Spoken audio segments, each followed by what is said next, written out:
Hello.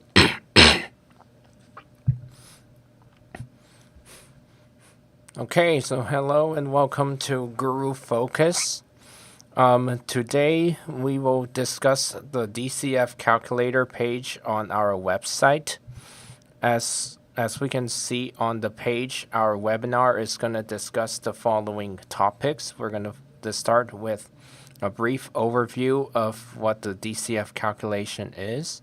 And then we will then discuss how to access the DCF calculator page. We'll also explore how to set and save the DCF calculator parameters and interpret the fair value output. We will then also look at the reverse DCF model and look at some other examples of DCF calculator models on other companies. We will then also discuss some other valuation metrics like the GF value measure on the stock summary page. We will then also discuss how to screen for undervalued companies using the all-in-one screener. And then I'll then open the webinar to some questions. Okay, so now starting from the home page. If you want to access the DCF calculator, you can type in a stock on the stock summary page, and then there are several items on the drop-down menu that allows you to look at the DCF valuation. Okay, so yes, the DCF valuation calculator page, it allows you to look at several things. So for example, the DCF calculator page allows you to select a DCF calculation based on the earnings or free cash flow. And then you can then also change the values for the discount rate, and then the tangible book value. And then our DCF calculation model includes two stages. There is a growth stage, and then there is a terminal stage. The growth stage considers growth at the company's historical growth rate over the past 10 years. And then the terminal stage allows you to see how the stocks the terminal stage allows you to look at what happens when we look at growth using a smaller growth rate. We also, if you want to know more about how a term is defined, we have a definitions tab.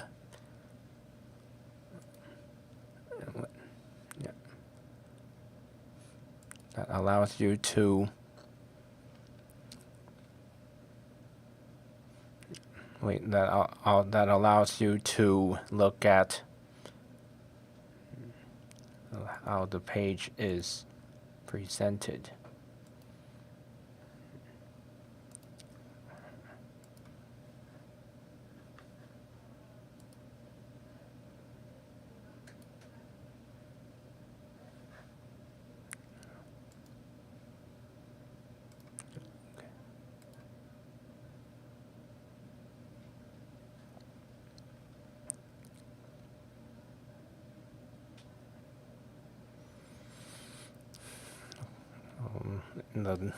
Okay, if you want to know more about how a term is defined, we have a term page for the DCF calculator, which you'll be able to then read about the page, and you'll be able to read about how the calculation is defined.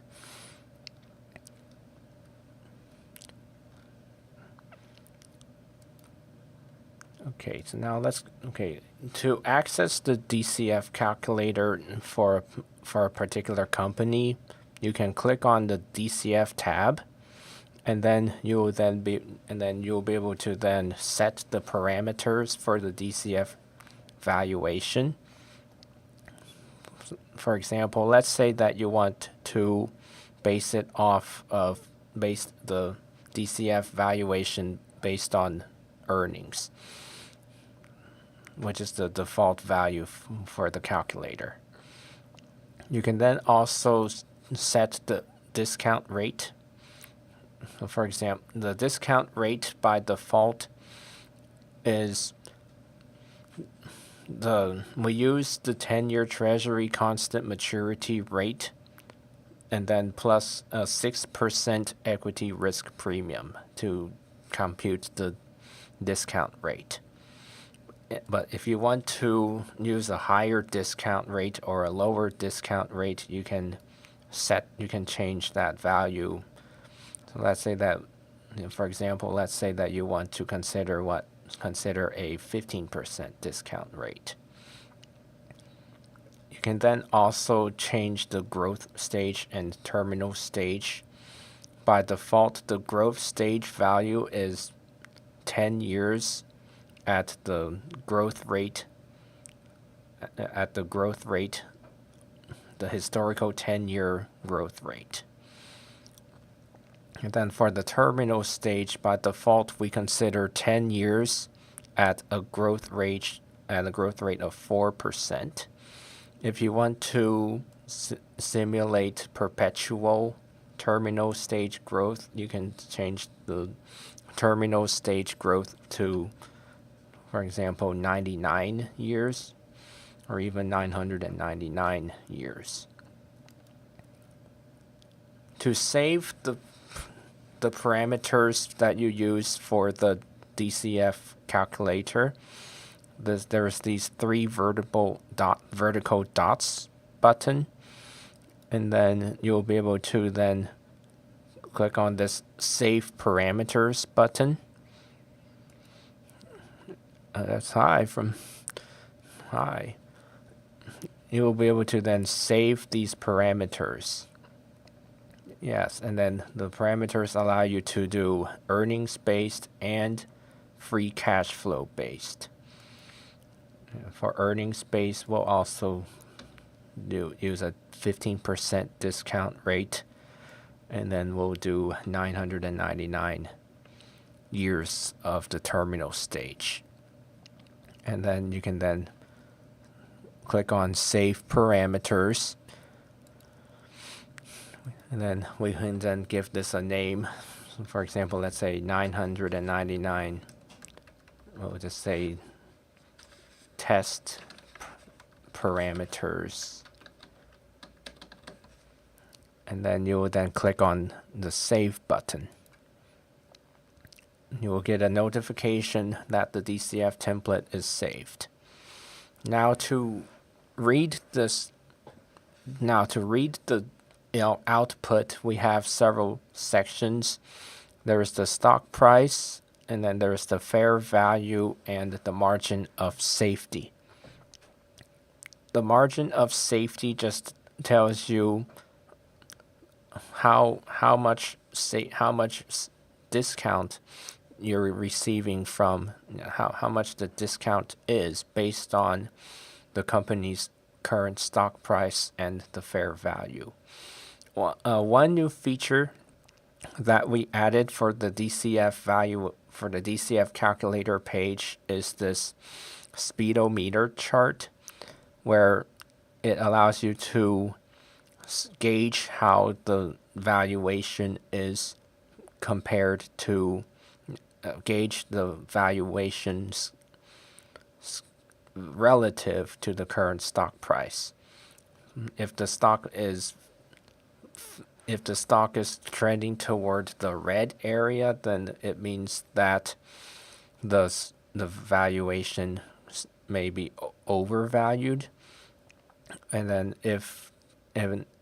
likewise, if the gauge is near the green area, the stock is considered undervalued. Yes, for example, let's say that we consider the discount rate to be 10%. by default. If using the default parameters, we can see that Apple, based on the DCF valuation, the fair value is $242. And then based on the stock price of $141.38, the margin of safety for Apple is 41%. And this assumes that we are using 999 terminal growth stage years. If we use just 10 years of terminal stage growth, then the DCF valuation for Apple using the default 10 years of terminal stage growth, the fair value will be just 148.56, and then the margin of safety will be 4.83%. And then the gauge meter will indicate that Apple is considered fair valued according to the DCF model. Okay, to the right of this DCF model page, there is something called the reverse DCF model. The reverse DCF model answers the following question. Given the stock's fair value and the stock price, the reverse DCF model computes the growth rate needed to justify the stock's valuation. If the expected growth rate is below the historical 10-year average 10-year average growth rate, then according to the reverse DCF model, the stock may be able to achieve the required growth rate. And then on the other hand, if the expected growth rate is higher than the historical 10-year average growth rate, then it shows that the stock may be overvalued, and that the growth rate may not be the expected growth rate needed to achieve the fair value may not be reached. Okay, so now let's do another example of a DCF calculation for another stock. For example, another stock that we can do a DCF calculation for is Taiwan Semiconductor Manufacturing.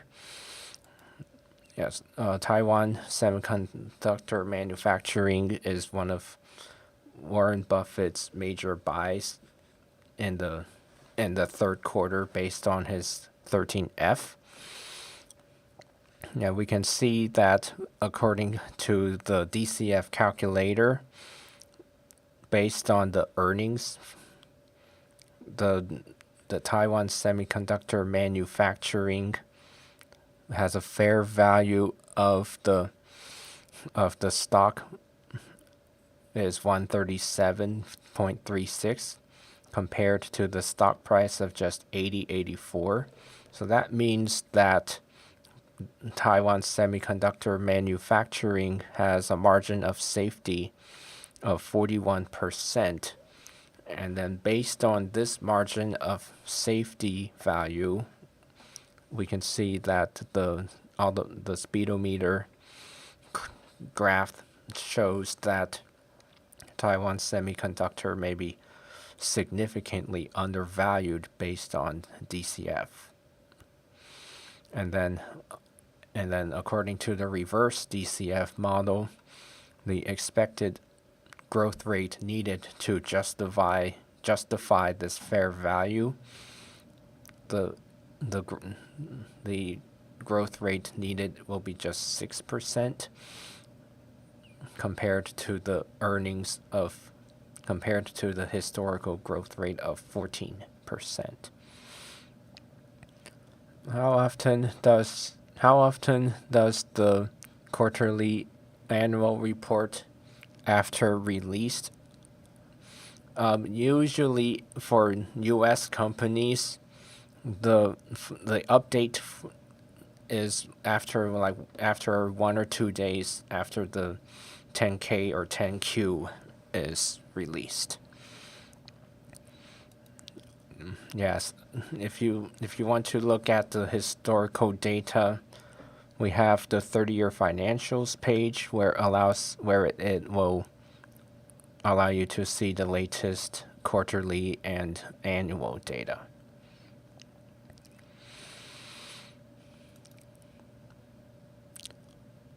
And now one key limit. There's one key. There's one key thing that people may need to understand, that is that the DCF model, it may for companies that have low business predictability, the DCF model may not be as accurate because our DCF calculator assumes that in the growth stage, the growth rate will be consistent over the 10 years in the growth stage.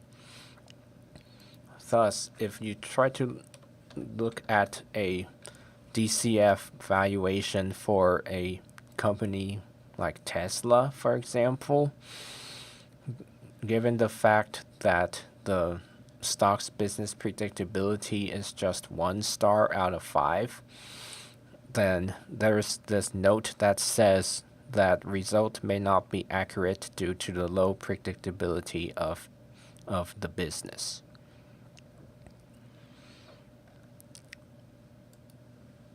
And then, yes, another example will be Walmart.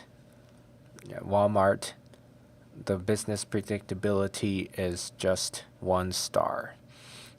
And then also by default, if a stock's 10-year earnings growth rate is below 5%, we Winsorize the growth rate so that it is between 5% and 20%. For example, for Walmart, for Walmart, the free cash flow the growth stage rate used for Walmart is 6.3%. So that is between the 5 to 20% range. We would use the 6.3%. For REITs,